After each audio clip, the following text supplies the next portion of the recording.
Okay. I think I want to sleep for the night.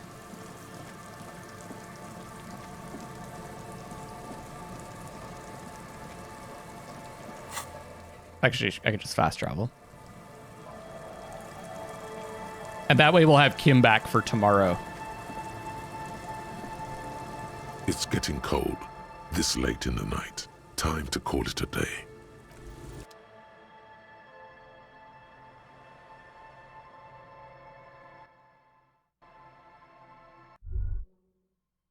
A brisk coastal wind still howls against the window of the shack. Occasionally, the waves crawl in under the foundation, producing a low hum. Let's listen. The room feels muffled, like you pulled your hat over your ears. Outside, it is cold and windy, but you're inside, and it feels safe and warm. What is this place to you?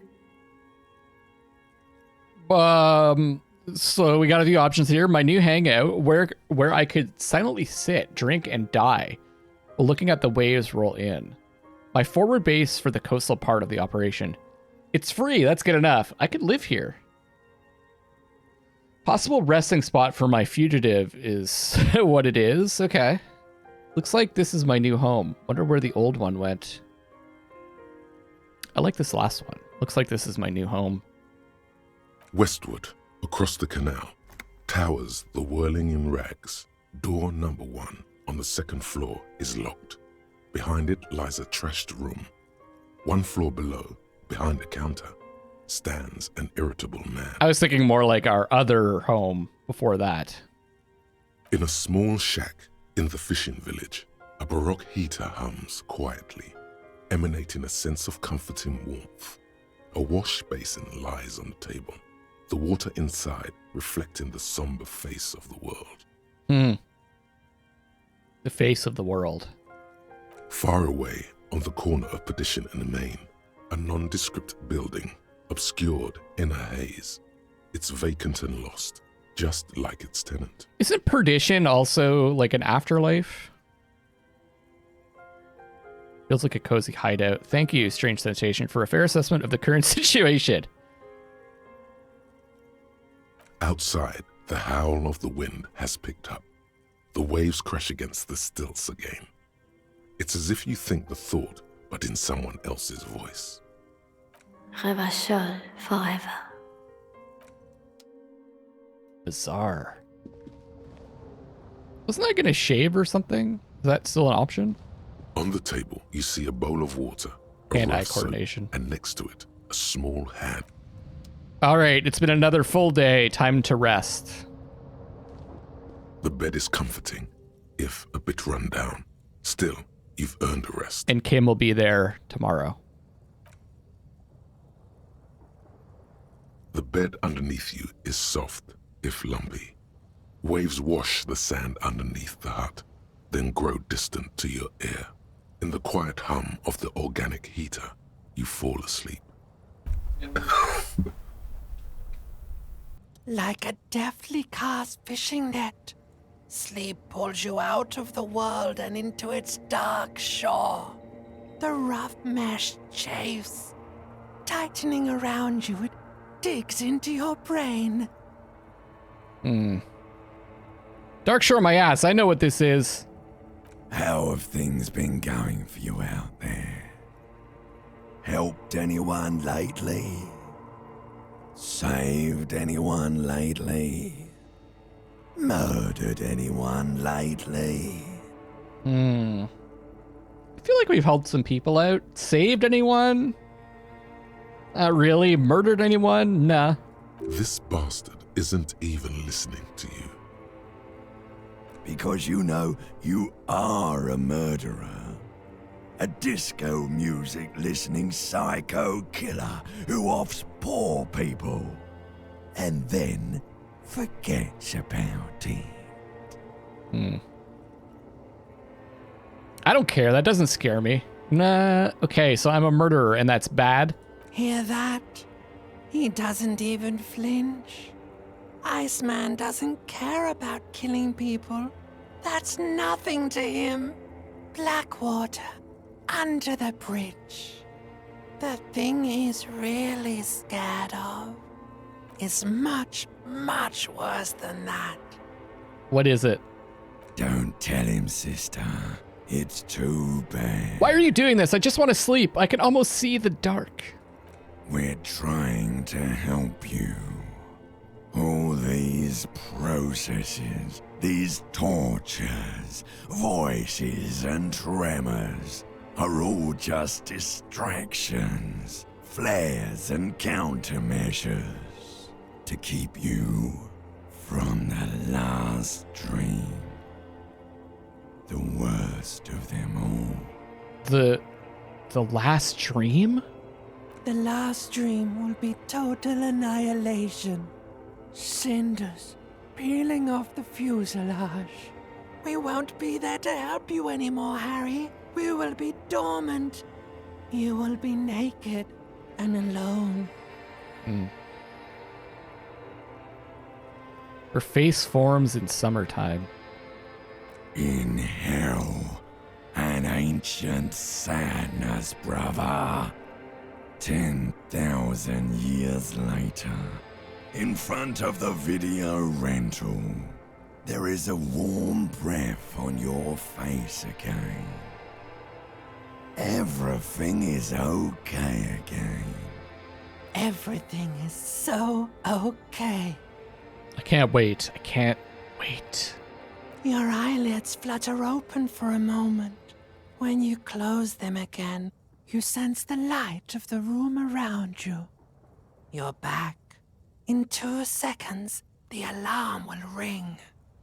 The last thought in your head before waking is, maybe you shouldn't have seen that stained glass window in the church. Huh. Open your eyes. Weird.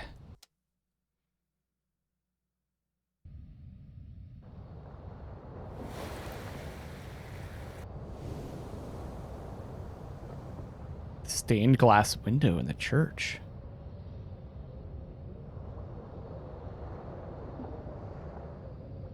Looks like we're struggling there.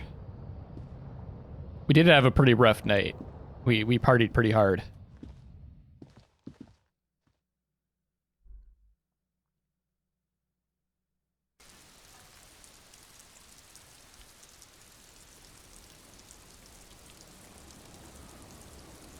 Wait. I see Kim.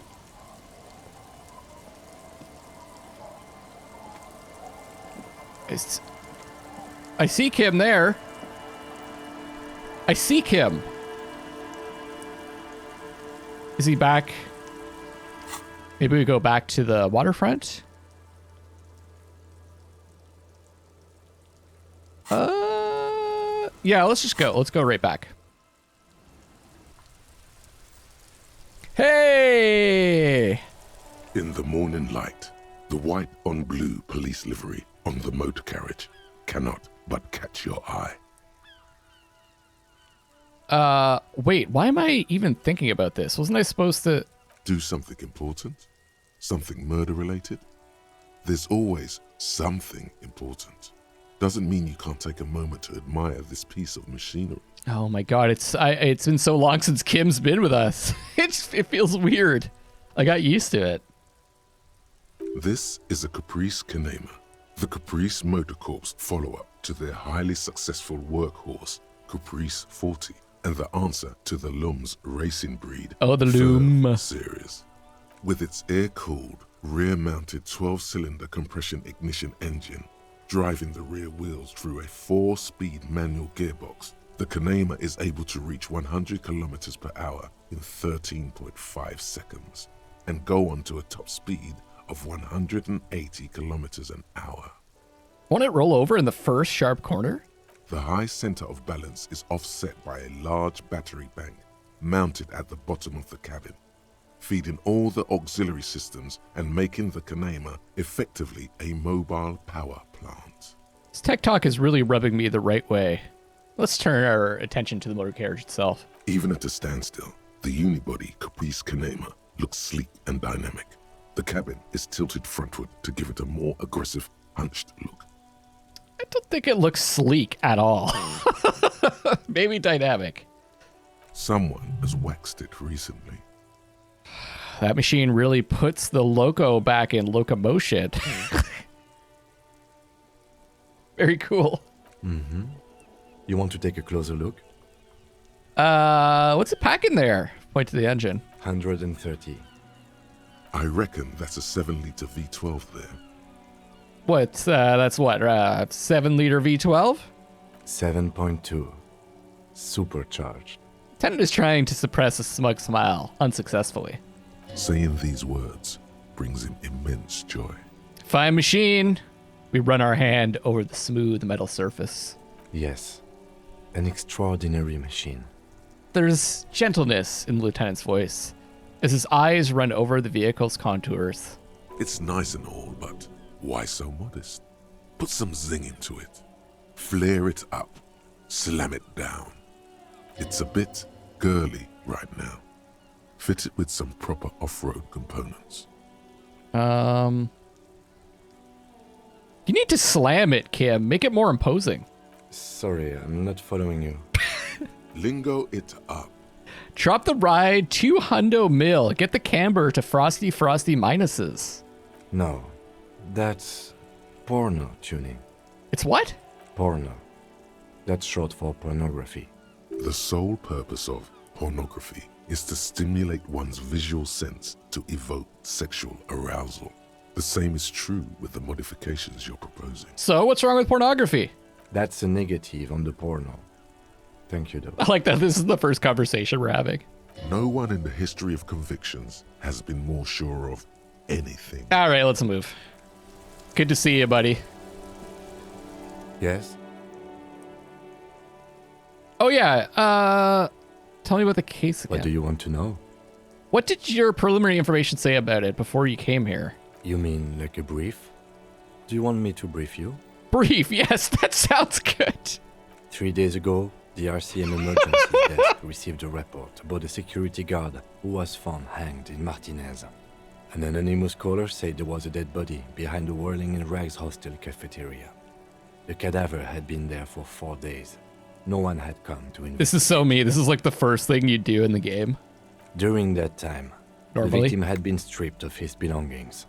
The caller did not identify him, but used the word lynching. There is an ongoing labor dispute between the local dock workers and the logistics company Wild Pines. I was told we should approach the death as part of this dispute.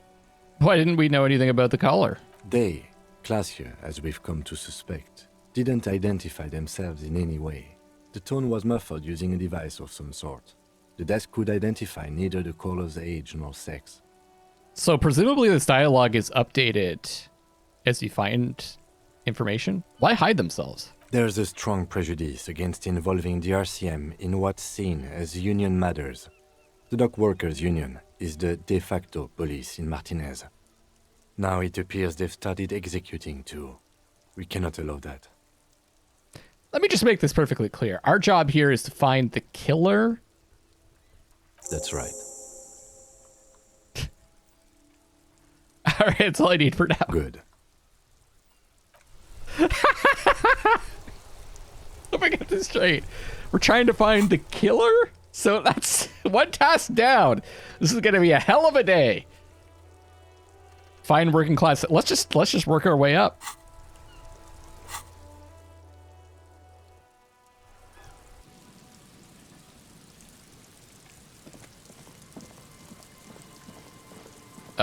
It's this way, I think. Me and you, Kim, this is get shit done day.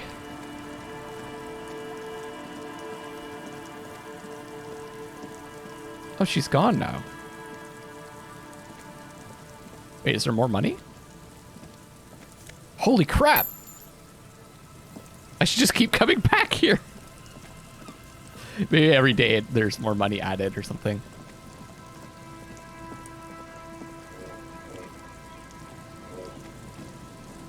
A man lies on the boardwalk, his limbs bent and neck turned at an unnatural angle. Right next to him is an empty bottle of spirits. In his cramped hand, a chewing gum wrapper. Hold on. The Lieutenant leans over the corpse and examines his face. Two glassy eyes stare back at him, void of any signs of life. Looks like he's been dead for a while. I'm surprised no one found him before you came along.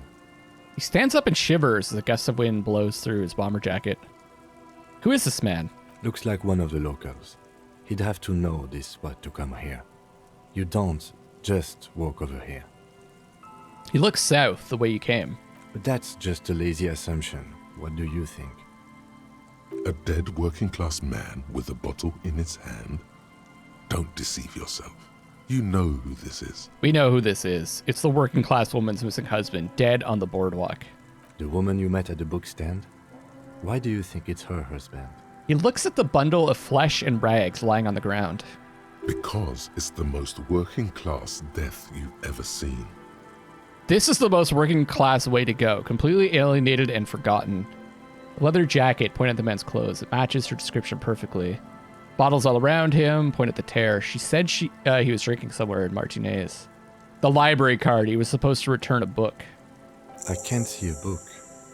So he took the book to the library, then came back and thought, I'll have one. The lieutenant pats his pockets. I'll have one drink before I get home. The view from the lookout is beautiful. Damn it. He's definitely someone's husband. Lieutenant points at the golden ring on the man's left hand, the flesh around it swollen and pale. What do you think happened here? Death by misadventure. He slipped and fell through the boardwalk. A truly unfortunate accident. Smash his If head. it wouldn't have been for that bench, he'd be alive. You think he was drunk? Oh yes. Kind of nuts. What about alcohol poisoning and liver failure? Some symptoms of acute alcohol poisoning could have definitely played a role here. Severe confusion, respiratory depression, unpredictable behavior. But I think that death arrived through head trauma, not liver failure. What about the kebab? What about it? The deceased ate some kebab. It's probably from a nearby place, maybe in the parks. All right, it's kind of suspicious though, isn't it, Kim? Sometimes a kebab is just a kebab. Kebab. Someone should be held responsible for this broken boardwalk. It's dangerous. They'll seal this place off after the news reaches the coalition officials. I doubt that they have enough resources to actually repair the boardwalk. Maybe the Hardy Boys can repair it? Is that a Poke... Like, it looks like a Pokeball, right? I don't play Pokemon, or I don't know that much about it, but it looks like a Pokeball. Not that think I mentioned that would before. keep anyone away. All it does is keep the city council's hands clean. Smiles sourly. Could it be related to the lynching, Ruby? No, I don't see anything that points in that direction. For now, let's treat this case as a simple, albeit sad, accident, unrelated to the murder case. Agreed. If this somehow converges later, why not? But keep it simple for now. Right. It does seem to be a pretty straightforward misadventure, although there's still a question of identifying the body. What should we do with him? From where I stand, I can see two options. We either take the case and follow the leads to identify the body on our own, or we report back to the station and leave this for our colleagues to handle. Hold on, what about field autopsy? A field autopsy isn't necessary if the cause of death doesn't appear to be criminal, and this looks like a simple accident to me. Could we do one anyways? I'd say we should just write down head trauma and leave it at that. Let's keep this detour as short as possible. The sooner we get back to finding Ruby, the better. Yeah, but isn't that kind of sloppy? Maybe, but we don't really have much time or resources to spare. The guys at processing will take care of the rest. We found him. We should finish this. Alright, we've already examined the library card. Let's call the Jamrock Library from my kinema, see if we can learn anything about this Billy Méjean. And while we're there, we should also call the station. Let them know that we are taking the case. All right. Oh, right. All right. Oh, right. Oops.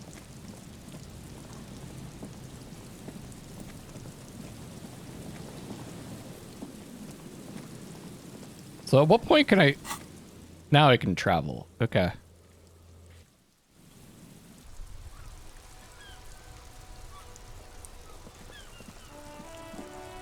All right, fuckos. What's going on here?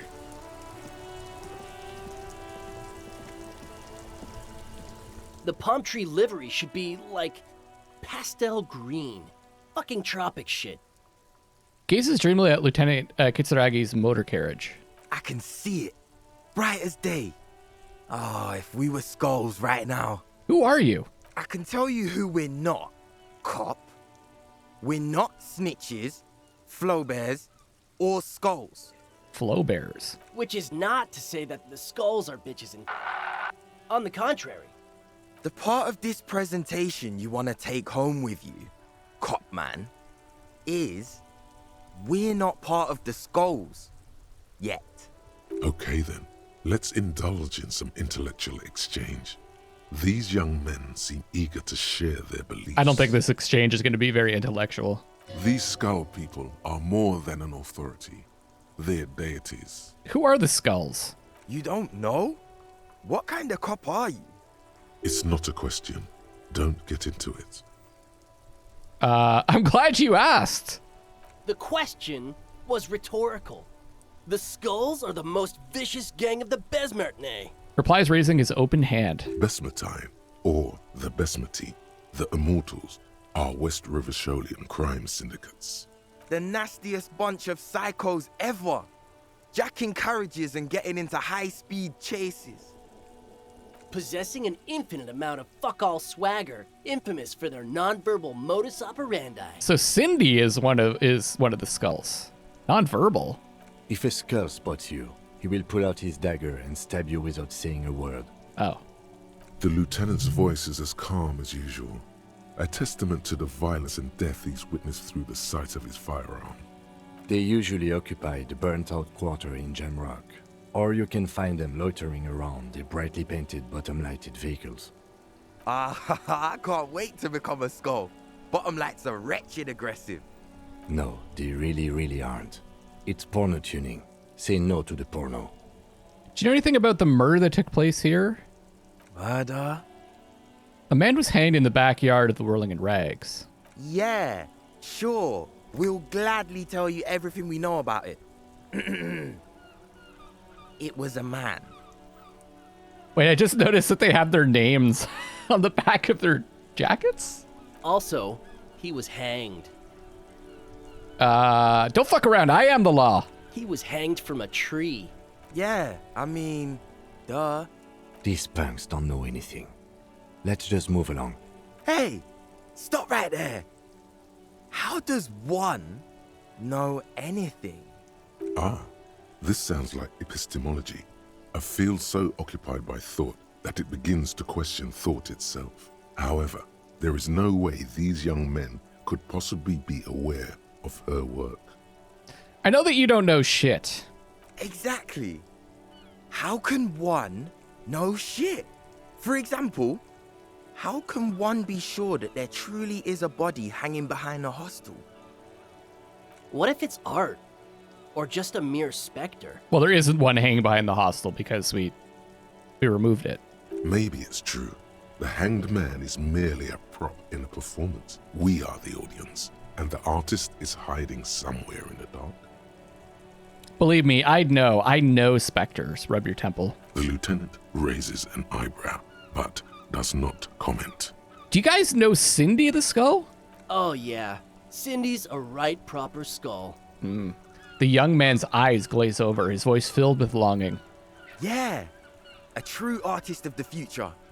Just like Arno van Eyck.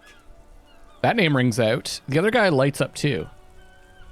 By the way, if you see Cindy, give her our regards. He adds, returning from whatever void he was just visiting. For all their nihilistic posturing, these young men are not lacking in youthful idealism. I'm kind of spending a lot more time looking at this section because I rarely do that. Just to try to pick out details and stuff. Odd. There isn't a hint of hate in them. It's like they're piss and fuck the world out of some kind of moral obligation. The lieutenant on your left is unusually lenient toward them. I see you kids are into anodic dance music. Oh man, Anodic? yeah. We're not fucking kids, man. He exclaims, then stops himself, processing the rest of your question. Be wary of the abyss. His blonde friend adds ominously and points to his temple. Why? Probably because of how non-verbal their mode of operation is going to be. It's a threat. Oh. A threat. Good, I like those. Don't fuck with me, boys. I'm one of the bad cops. Trying to talk about music, and now there's a conflict all of a sudden. It's too much. Oh, I like threats. But I don't. In fact, I dislike them so much I'm willing to drag you boys back to the station just to calm myself down. Holy shit, Kim. I've never heard Kim so angry. Hey, there's no need for that. Raises open We're palms. just talking here. Joking, too. Stay light, man. Yeah. Didn't you cops, like, have some questions about skulls or some shit? Why aren't there more skulls in Martinez? The Union does their share of policing in Martinez, at least where gangs are concerned. That's why there isn't much organized crime around here. Apart from the unions themselves, of course. Fair. Don't you worry about that. We're gonna make up for the deficit. Yeah, we are. The young men exchange approving nods. Your rhetoric is confusing. Are you part of the skulls or not? We're not franchise skulls. Well, not yet. Once we get our name out there, we'll have a chance to join them. And what makes you think that the organization would accept you? Because we can be just as psycho and vicious. You'll see. But in a non-threatening and definitely legal way. The other one quickly adds and whispers something to his friend. Yeah, they seem really psycho and vicious. We'll fuck the system from the inside later. Just be cool now. The damage will be tenfold. Right on, fuck. So what's happening now? The blonde agrees and provocatively spits on the pavement. Right on, fuck. Enough about this scullery then. Mm-hmm.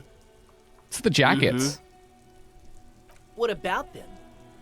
Why does your jacket have piss written on it?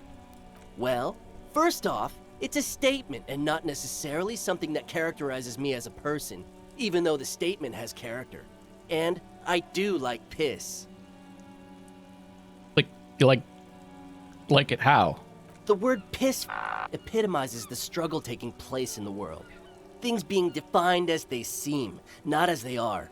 And, I guess, it's also about communal spirit, the future, and truly appreciating our differences. Also, you've got to admit, it catches the eye. And since the Grand Piper is slowly but steadily moving towards basing the economy on it, attention, it is imperative that the medium itself convey the message. What? What I mean by this is, we are all piss and that the world is inherently meaningless. You have no idea what it means, don't you? That much is true. It seems that the young man has a certain expertise in at least one field, even if it's rather narrow. Turn to the dark-haired youth. Why do you have "fuck the world" written on your jacket? Like I said before, many men keep searching for the one, for so-called true love, which is actually just obsession masquerading as kinship.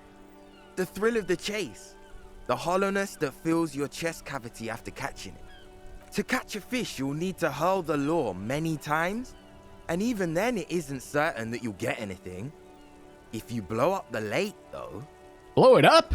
you get more fish in a shorter time. And, for time is of the essence and fleeting ever so quickly, one must think of a way to fuck the whole world and not get caught up in fucking someone. Okay. Because when one fucks everything, he fucks nothing. And that, to me, feels glorious. Sticking your dick into the void. Hate to admit it, but in a weird way, he's got a point. Does he? Is it a coincidence that here we have two badass jackets and two badass cops? Hey, Kim. Yes?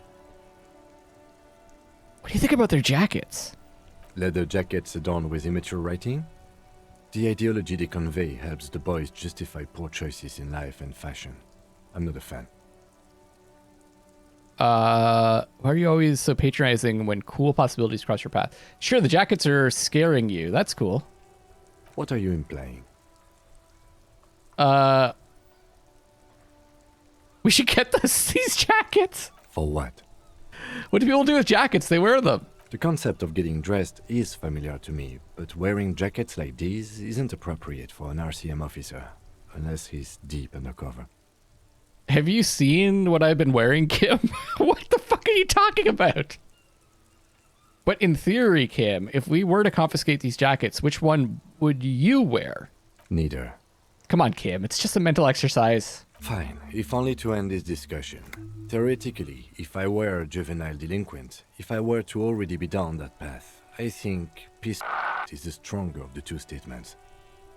That works. I feel more like a fuck the world kind of guy.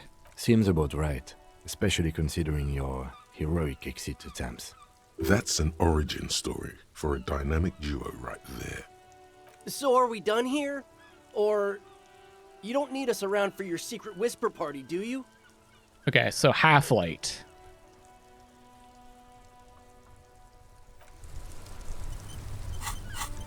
And of course I'm gonna wear some more fucked up clothes. Okay, Half-Light, -1. What are we at now? It's purple. I don't think I have a lot of equipment for that. Clothes for that.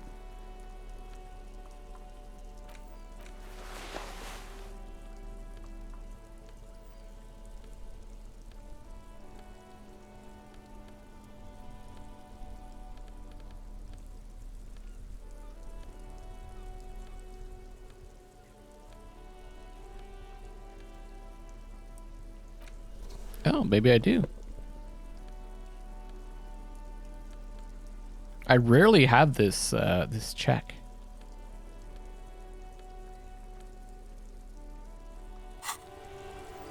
Okay, let's go for it. That ride is fucking light. Hey, piss. Look who it is. Shrunken cophead material. I know, guys, I could wait, but I like the idea that it's a red check. We're gonna take a chance. And it'll be exciting. Are you guys ready? Are you excited? Let's go. These guys aren't scary. Shit! You're not scary. I have nothing to work with here. It's either begging or bullying, or both. Just ask them, maybe. Gentlemen, I need your jackets. Why? I need them for official police business. And what kind of business is that exactly? Police business. The lieutenant notices your agitation and opens his mouth to speak, then decides against it and merely shakes his head. Thank you, Kim. Okay, we get it. You look like total shit. We look flashy as hell. What about it? Spark of sympathy in the youth's eyes. You didn't say that.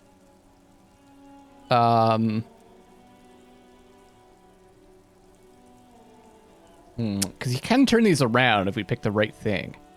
It's not shit, it's disco. I'm wearing horrible clothes to catch horrible people. It's depressing. My clothes make me sad. I need to fun it up.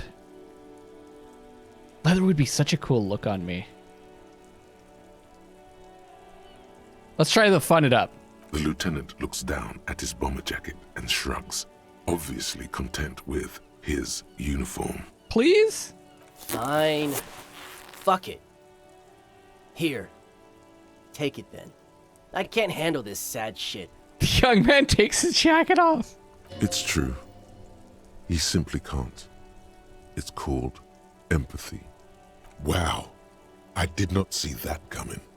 You better wear that jacket with pride. Fuck that. You're not getting mine.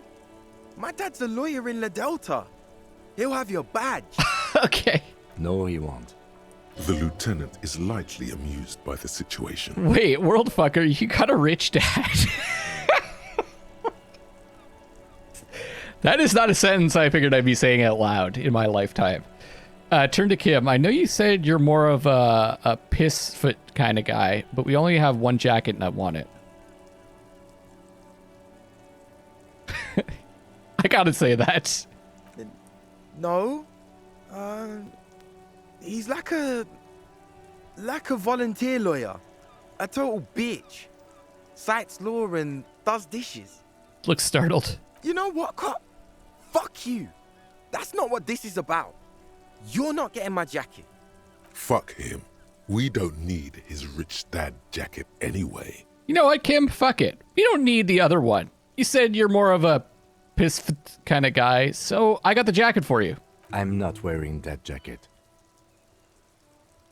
But don't you want to express your individuality? I already am expressing my individuality. Still, it's good to know that we have it should the need arise. The need will not arise. I feel like I'm back at home with Kim. It's like, I love the banter between the two. Look at this cute shit. How can we become skulls if you go around fraternizing with cops? Let's get the fuck out of here before anyone sees us. Yeah, how about you go? Fuck. I'm sorry, man. I just don't like confrontations, that's all. What do we... Let's see, what does this give us? A leather jacket that quite recently belonged to a young man who possessed some intimate knowledge on the human condition. It has his nom de guerre written on the back. It's quite a statement. +1 drama, no fucks given, -1 authority. Wait, I'm a detective? Let's get our cool shit back on. Wait, what pants am I wearing? Oh, yeah. That's good. That's real good.